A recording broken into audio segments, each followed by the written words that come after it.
आज पनवेल महानगरपालिकेत विविध विषयांवर सगळ्या सदस्यांनी चांगली चर्चा केली। आज ज्या वाहन पुरवण्याचा एक जो प्रस्ताव आहे, जो माननीय पंतप्रधान नरेंद्रजी मोदी साहेब यांनी केलेल्या आव्हानानुसार अनेक सदस्यांनी सूचना केल्या की 113 वाहनं जी महानगरपालिका विविध अधिकारी आणि विविध खात्यांसाठी भाड्याने घेत असते, त्यावर जो खर्च होतो तो वाचवण्यासाठी आणि पर्यावरणाच्या रक्षणासाठी आपण 50% वाहनं ही इलेक्ट्रिकल घ्यावीत, अशा अनेक सदस्यांच्या सूचना आल्या। हा एक प्रस्ताव चांगला झालेला आहे। त्यानंतर त्याच अनुषंगाने पनवेल शहरातील पार्किंगचा विषय, जो पनवेलच्या मध्यवर्ती भागामध्ये आपण जे विलासराव देशमुख शॉपिंग कॉम्प्लेक्स आहे त्याच्या बाजूला बहुमजलीय पार्किंगचा जो प्रस्ताव आहे तो अर्बन चॅलेंज फंडच्या माध्यमातून आपण करतोय।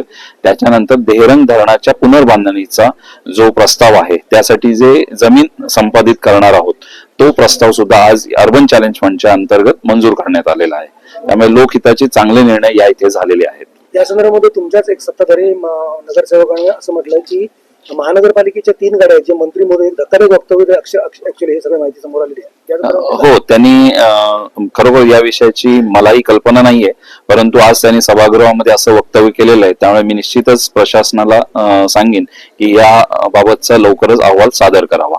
देहरंग धरणाबाबतही अनेक वेळेला म्हणजे सत्ताधाऱ्यांचं म्हणणं आहे की या सगळ्या गोष्टींच्या परिपूर्ण अशा प्रकारचा प्रस्ताव म्हणजे तुमच्या म्हणण्याप्रमाणे, मात्र विरोधक त्याला सहमती देतात। एक वेगळी चित्र पाहायला मिळालं। नक्की त्यांचा एक वेगळ्या प्रकारचा म्हणणं काय होतं आणि तुमचं त्याच्यावर काय म्हणणं आहे? आमचं सर्वांचं म्हणणं असं आहे आणि माझं वैयक्तिकही म्हणणं असं आहे की जो प्रस्ताव आपण ढोबळमानाने अगदी अतिजलद गतीने, कदाचित तो केंद्र शासनाला सादर व्हावण्याच्या दृष्टीने अतिजलद गतीने करण्यात आलेला आहे।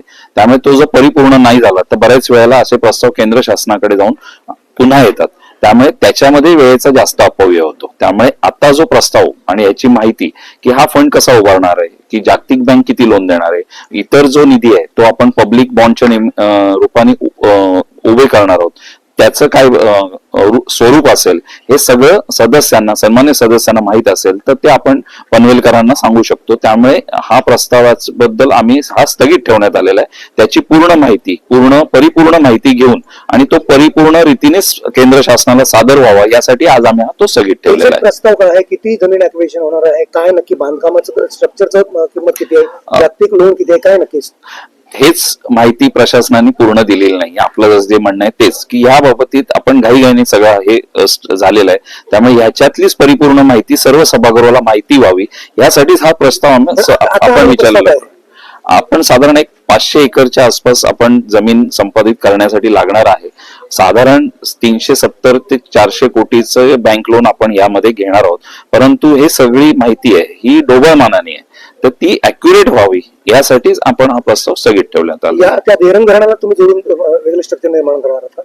हो, देहरंग धरणापासून आपण पनवेल पर्यंत एक पाण्याची पाईपलाईन नव्याने आणणार आहोत आणि देहरंग धरणाचं जे आता मातीचा बंधारा आहे त्याचे आयुष्य संपलेलं आहे। त्यामुळे तिथे कॉन्क्रीटचा बंधारा निर्माण केल्यास आणि त्याची उंची वाढवल्यास आपलं अनेक गावं किंवा अनेक वाड्या तिथे आहेत त्या विस्थापित होण्याचा धोका आहे, किंवा अनेकांची शेत जमिनी त्या पाण्याखाली जाण्याचा धोका आहे। त्यामुळे तिथली जमीनचं ऍक्विजिशन होणं हे अत्यंत गरजेचं आहे। त्यामुळे हा सगळा खर्चाचा प्रस्ताव आपण तयार केलेला आहे। तुमचा पारा चढलेला दिसला पाहायला, तो बहुधा कधी असं दिसत नव्हता। नक्की तो शाब्दिक जखमी नक्की काय होती आणि तुम्हाला काय संदर्भात? लतीफ शेख यांनी असं म्हटलं की मी प्रश्न मांडलेला आहे, पण जेव्हा त्यांनी तो त्यांचा लेटर हेड वर पाठवला तेव्हा तो प्रश्न नव्हता, तर तो प्रस्ताव होता। त्यामुळे मी त्यांना तो सांगण्याचा प्रयत्न करत होतो की आपण जर प्रश्न मांडला असता तर मी नक्कीच बोलू दिलं असतं, पण आपला प्रस्ताव आहे, प्रस्ताव आणि प्रश्न यामध्ये फरक असतो आणि ते ऐकत नव्हते। म्हणून मग मी त्यांना सांगितलं की आपण चुकीच्या पद्धती, आपण सन्मान्य सदस्य नगरपालिकेत पण होता, आम्ही तुमचा सन्मान ठेवतो, पण आपण चुकीच्या पद्धतीने जर सभागृह चाललं तर ते वेळ संपत नाही, मग त्याला सभागृहाची जी दर्जा आहे तो खालावला जातो। मग कोणी कशा पद्धतीने प्रश्न उपस्थित करणं, कोणी मध्येच उभं राहून बोलणं हे अपेक्षित नाही। आपलं सुसंस्कृत शहर आहे, तर त्या पद्धतीने जर सभागृह चाललं तर ते चांगल्या रीतीने चाललं पाहिजे, हीच माझी त्यामागची भावना होती। असं म्हणतात की विरोधकांना बोलून दिलंय आपण संपूर्ण सभा 11:30ला सुरू झाली, 3 वाजता आपण संपलेली आहे। हरीश केनी हे सुद्धा मध्येच उठून काहीतरी बोलतात, म्हणून त्यावेळेला त्यांना बोलून दिलं जात नाही। पण इतर प्रश्नांवर हरीश केनींना आपण पूर्ण सभा जर बघितली तर हरीश केनी बऱ्याच विविध विषयांवर बोललेले आहेत। तुमच्या सभागृह नेत्यांनी म्हणताना असं म्हटलं होतं की इंग्रजीमध्ये कोणताही प्रस्ताव नसावा, तो मराठीत असावा, आणि त्याचं तुम्ही तोंड भरून कौतुक केलं आणि प्रशासनाला तसे आदेशही केलेले आहेत। हे चांगली गोष्ट होती, मात्र तुमच्या स्क्रीनवर संपूर्णपणे इंग्रजीत लिहिले दिसत होतं. हो, आता ह्या ज्या आपली जी सूचना आहे आणि ही सूचना आम्ही निश्चितच अंमलात आणू. संपूर्ण कामकाज आणि संपूर्ण प्रेझेंटेशन हे नक्कीच यापुढे मराठीमध्ये असेल, याची आम्ही खबरदारी घेऊ.